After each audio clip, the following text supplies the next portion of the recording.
אני החלטתי להתגייס למשטרה ממקום שבאמת לבוא ולתרום לחברה שאני נמצא בה. החלטתי ללכת לפרויקט כי אני מאמין בו. אני בא כי אני רואה את העבודה הזאת כמשרד שליחות. מטווח חם!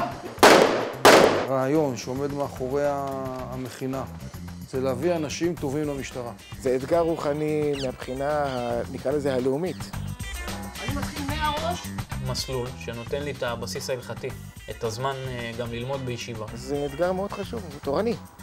לא התמודדנו עם זה עד עכשיו, והגיע הזמן שנפשיל שרוולים. החובה שלנו זה להיות.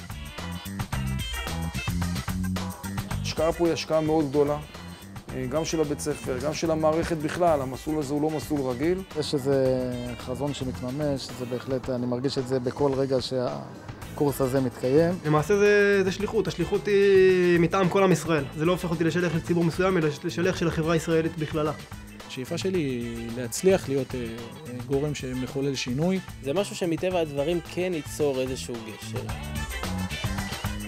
משטרה תרגיש את השינוי שמתחולל עם ההצמחה של החבר'ה שלנו בתוכה.